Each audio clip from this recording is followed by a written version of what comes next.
site abrite le dernier réacteur nucléaire en activité dans l'agglomération grenobloise. L'ILL sur la presqu'île scientifique fête cette année ses 50 ans.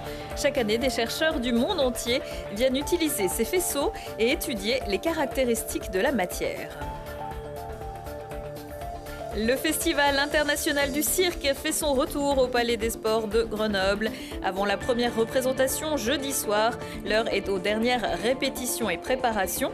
Une cinquantaine d'artistes de 14 nationalités différentes, 22 numéros, un jury de célébrités, un orchestre live et toujours de l'émotion, bien sûr. Et puis Migrants en scène, le festival de la CIMAD débarque dans l'agglo. Jusqu'au 5 décembre, un rendez-vous pour changer le regard sur les migrations et favoriser l'expression des migrants. Le co-responsable de la section de Grenoble et le président de la CIMAD seront les invités de ce JT.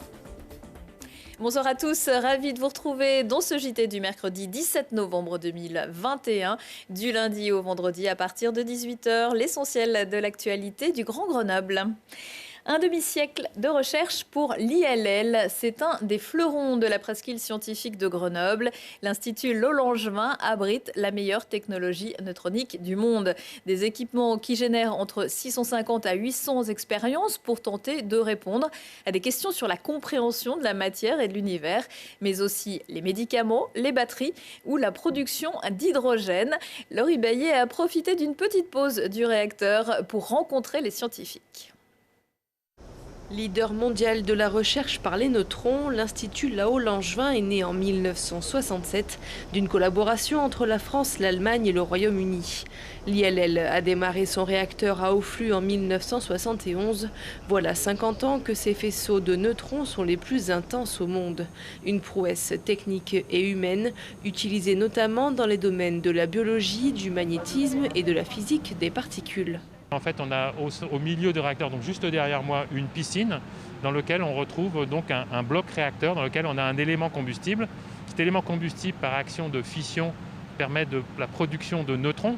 Et donc les neutrons, ce sont les particules élémentaires qui sont utilisées à l'Institut Lollangevin pour produire toute la recherche de notre institut. L'ILL met son instrumentation et ses experts à la disposition des chercheurs universitaires et industriels du monde entier. Ils sont 1500 chaque année à faire progresser leurs recherches et leurs découvertes ici au cœur de Grenoble. Grâce à ces neutrons, on va travailler sur des échantillons et ces échantillons, on va essayer de comprendre ces échantillons, comprendre à l'état fondamental, donc la recherche fondamentale, c'est-à-dire comprendre les structures de la matière, en solide, en liquide, en phase gazeuse, mais aussi on va aussi utiliser des échantillons pour les applications industrielles. Donc on peut parler de biologie pour les médicaments, on peut parler des batteries, et puis aussi on peut aussi parler d'échantillons pour le magnétisme. L'ILL alimente quelques 40 instruments scientifiques de haute technologie et œuvre surtout dans le domaine de la médecine. Quand on a eu le confinement en mars 2020, l'Institut ne s'est pas arrêté de travailler. L'Institut a mis en place une task force avec plus d'une vingtaine de chercheurs qui se sont dit comment on répond à la demande de Covid. Qu'est-ce qu'on peut proposer avec les neutrons pour le Covid. AstraZeneca est venu nous voir, nous propose des sujets de thèse pour AstraZeneca pour justement continuer à travailler sur ces sujets-là. Situé sur la presqu'île scientifique à 2 km du centre-ville de Grenoble, ce réacteur nucléaire subit tous les 10 ans un examen de sûreté pour se confronter aux nouvelles exigences et aux nouvelles normes. Et pour ces 10 ans, l'ILL a reçu un beau cadeau, 1 milliard d'euros de fonds publics en provenance de la France, de l'Allemagne et du Royaume-Uni pour continuer ses travaux jusqu'en 2033. Moins impressionnantes, les sommes remises aux vainqueurs des 19e trophées Rotary de la création d'entreprise lundi soir au Théâtre en Rond de Sassenage. Mais comme on dit, c'est l'intention qui compte. De 2 500 à 5 000 euros pour Champiloup, Explore Job et Pelican Health. Des sommes qui avaient permis à Kaeli Energy, au Chemin des Murs, et à Daba Consigne, lauréat de la 18e édition, de développer leur petite entreprise. Et puis je vous signale aussi que la CCI de Grenoble organise jeudi au World Trade Center son forum Oser l'entreprise de 9h à 17h. Le Palais des Sports de Grenoble en plein numéro de transformisme. Les équipes et les artistes mettent la dernière main à la pâte pour proposer à partir de jeudi soir les représentations du 19e Festival international du cirque. 4 jours, 6 spectacles et pour tout le monde une joie infinie de retrouver le public et plus encore au Palais des Sports. Arthur Glory. Lumière, équipement, musique, tout doit être réglé au millimètre. Artistes et techniciens du Festival du Cirque répètent sans relâche avant le jour J. Pour cette 19e édition, 7 ans après l'avoir quitté, le cirque reprend ses droits au Palais des Sports de Grenoble. Une enceinte qui a bien facilité cette organisation toute particulière. Ils sont arrivés, ça travaille beaucoup, parce que c'est pas un cirque itinérant, c'est nous qui le mettons en scène. Donc ils sont tous arrivés, il y a 11 nations différentes et ça se passe pour le mieux. Parce que le chapiteau avait la même dimension en longueur et en largeur, mais c'est surtout le confort. Et puis je la connais tellement que ça m'a fait gagner du temps pour le montage. Et on est surtout, c'est plus accueillant, il n'y a pas les problèmes d'eau, d'intempéries, de neige. Jeux de lumière, musique et artistes, rien n'est laissé au hasard. Après chaque passage, beaucoup de dialogues pour que chaque détail soit pris en compte. Pour leur première au Festival du Cirque, les Crazy Dunkers recherchent des automatismes, hauteur du panier, positionnement du trampoline et course d'élan. La troupe de basket acrobatique doit alors s'adapter aux contraintes de la salle. Comme on voit derrière, il y a deux zones qui sont en cercle et nous en fait on a besoin d'une course d'élan assez longue pour pouvoir prendre assez d'élan pour sauter sur le trampoline et aller assez haut. Donc là on a dû installer notre panier de basket pour qu'on ait assez d'élan pour courir et avoir assez de distance, mais aussi pour que dans la salle tout le monde puisse nous voir parce qu'un panier de basket, de derrière on voit pas très bien, de côté moins bien. Du coup on a essayé de trouver le meilleur agencement pour que tout le monde puisse profiter du spectacle. Dans le top 5 mondial des festivals du cirque, cette 19e édition poursuit sur ses principes, un ancrage dans les fondamentaux avec de grands numéros tout en pariant sur de jeunes artistes. Avec pour la première fois dans le costume de loyal Julien Courbet, ce spectacle sera sans aucun doute un grand retour. Le prix des places pour assister au Festival du Cirque de 10 à 52 €. C'est presque un tour de magie qu'ont effectué les Brûleurs de Loups mardi soir à Amiens en Ligue Magnus. Menés 3-0 par les Gothiques, on aurait pu croire les Grenoblois en petite forme. C'était compté sans le réveil de la bête, en l'occurrence les internationaux Damien Fleury et Sacha Treille, auteurs de 3-2, qui permettaient de lancer les prolongations. À 9 minutes de la sirène, Grenoble prenait l'avantage grâce à un but d'Adèle Coudry. Les Brûleurs, toujours leaders, se déplaceront samedi à 19h à Bordeaux. France, terre d'accueil, jusqu'à Caen, jusqu'au 5 décembre, les migrants sont sur le devant de la scène grâce à la CIMAD et son festival Migrants Scène. Une série de conférences, projections, rencontres, concerts sur cette question. On en parle avec vous, Stéphane Dezlé. Bonsoir. Bonsoir. Vous êtes co-responsable de la section CIMAD Grenoble. À vos côtés, Henri Masson, bonsoir. Bonsoir. Vous êtes président national de la CIMAD. Avant de revenir sur ce festival, Henri Masson, vous pouvez peut-être nous réexpliquer ce que c'est la CIMAD. Alors la CIMAD, c'est 80 ans d'existence pour cette association. Elle a, depuis sa naissance, elle s'est occupée de ce que nous appelons les invisibles de notre société. Alors autrefois, les Juifs, les républicains espagnols qui fuyaient l'Espagne, aujourd'hui les personnes étrangères. Et nous les suivons sur l'ensemble du territoire, métropolitain comme outre-mer, au travers d'à peu près une centaine de lieux répartis sur ce territoire et avec nos 3000 bénévoles.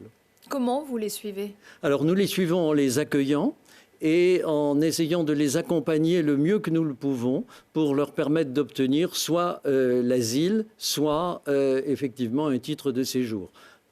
Exercice diablement difficile, effectivement. Et c'est pour cela que justement nous souhaitons aller au-delà de cette aide en effectivement essayant de sensibiliser l'ensemble de l'opinion publique.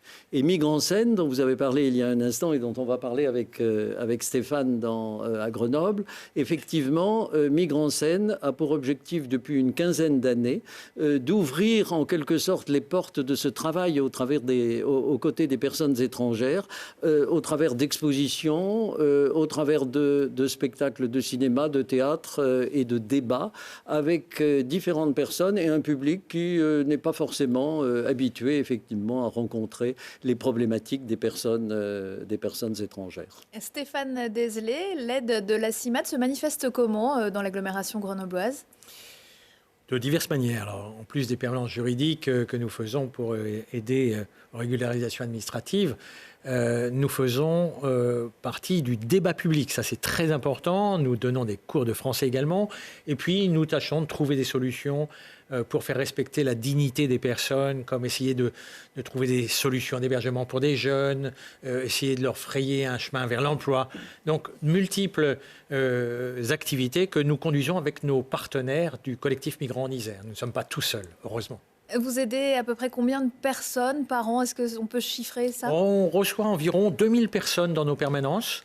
Alors, ça va du simple conseil à l'accompagnement prolongé pour les personnes qui sont en grande difficulté et que nous voyons plusieurs fois.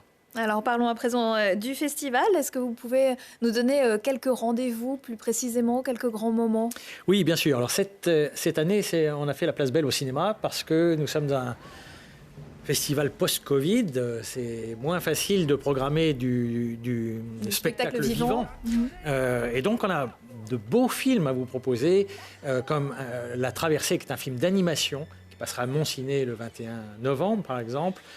Vraiment, ce sont des films magnifiques, entre mer et montagne, avec dans le débat un marin de SOS Méditerranée qui viendra, Demain si loin, etc. Il y a pas mal de films. Je voudrais m'arrêter sur un de ceux-ci, qui s'appelle Midnight Traveler, qui a été fait par un réalisateur afghan, condamné à mort dans son pays, qui s'est enfui avec sa femme et ses enfants.